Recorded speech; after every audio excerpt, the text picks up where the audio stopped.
Double engine సర్కార్ కేంద్ర సహకారం లోకేష్ అమిత్ షా హామీ కేంద్ర హోంమంత్రితో భేటీలో రాష్ట్ర పరిణామాలపై యువనేత చర్చ మద్యం స్కామ్ అమరావతి మహిళలపై అంచేత వ్యాఖ్యలు ప్రస్తావన యువగళం పుస్తకం అందజేత ముగ్గురు కేంద్ర మంత్రులతోనూ భేటీ అన్నటువంటి వార్తని హైలైట్ చేశారు. లేకపోతే కార్లు ట్రక్కుల్లో కోట్లు తరలించారు. ఒంగోలు తిరుపతి ప్రాంతాలకు 250 కోట్లు 2024 ఎన్నికల్లో వైసీపీ అభ్యర్థులకు పంచారు. తాడేపల్లి హైదరాబాద్ నుంచి డబ్బు సరఫరా. చెవిరెడ్డి రిమాండ్ రిపోర్టులో సిట్ వెల్లడి. మాజీ సీఎం జగన్కి సన్నిహితుడైన చెవిరెడ్డి భాస్కర్ రెడ్డి ఆయన సన్నిహితుడు చెరుకూరు వెంకటేష్ నాయుడుతో కలిసి 2024లో ఓట్లు కొనేందుకు లెక్కర్ స్కామ్ ముడుపులకు పంచారని ప్రత్యేక దర్యాప్తు బృందం పేర్కొంది. హైదరాబాద్ తాడేపల్లి నుంచి కార్లు లారీల్లో 250 కోట్లు ఒంగోలు తిరుపతి ప్రాంతాలకు తరలించినట్టు చెవిరెడ్డి రిమాండ్ రిపోర్టులో తెలిపింది.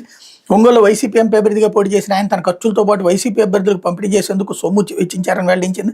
చంద్రగిరి అసెంబ్లీ అభ్యర్థిగా పోటీ చేసిన ఆయన కుమారుడు చెవిరెడ్డి మోహిత్ రెడ్డి తొడా చైర్మన్గా అధికారిక వాహనం డబ్బు తరలించినట్టు తెలిపింది. చెవిరెడ్డి ఎమ్మెల్యేగా ఉన్నప్పుడు ఆయన వద్ద గన్మెన్గా పనిచేసిన ప్రత్యక్ష సాక్షి బిఎన్ఎస్ఎస్ 183 కింద న్యాయాధికారి ఎదుటి ముందు వాంగ్మూలం కూడా ఇచ్చారని తెలిపింది. చెవిరెడ్డి ఆదేశాల మేరకు ఆయన దగ్గర పనిచేసే వ్యక్తులు హైదరాబాద్ బంజారా హిల్స్లోని వెంకటేష్ నాయుడు నివాసం కృషి వ్యాలీ అపార్ట్మెంట్ నుంచి తాడేపల్లిలో ల్యాండ్ మార్క్ విల్లా నుంచి పలుమార్లు ఒంగోలు తిరుపతికి డబ్బులు తరలించారు. మోహిత్ రెడ్డి తొడా చైర్మన్ హోదాలో వినియోగించిన తెల్ల ఫార్చునర్ కారులో 2024 ఫిబ్రవరి 1న మరోమారు 20 తాడేపల్లిలోని ప్రణయ్ ప్రకాష్ ఇంటి నుంచి సుమారు 8 నుంచి 9 కోట్ల రూపాయలు అట్టపెట్టెల్లో తీసుకుని తిరుపతికి తరలించారు. మార్చి, ఏప్రిల్, మే నెలల్లో డబ్బు రవాణా జరిగింది. హైదరాబాద్ నుంచి విజయవాడకి ఎన్నికల సమయంలో తరలిస్తున్న గరికపాడు చెక్పోస్ట్ వద్ద పట్టుబడి చిత్తూరు జిల్లా రిజిస్ట్రేషన్ లారీ ఏపీ 03TA4566లోని 8.37 కోట్లు సైతం చెవిరెడ్డి ఎన్నికల ఖర్చు కోసం వెంకటేష్ నాయుడు పంపిణీ. కృషి వ్యాలీ అపార్ట్మెంట్లో తన నివాసాన్ని వెంకటేష్ మద్యం ముడుపుల సేకరణ కేంద్రంగా మార్చేశారు. 2024 ఏప్రిల్ 27, 28, మే 6, 7, 8లో తేదీల్లో నోట్ల కట్టలతో నింపిన బాక్సులను ఎద్దుల నవీన్ కృష్ణ, హరీష్కి అందజేశారు.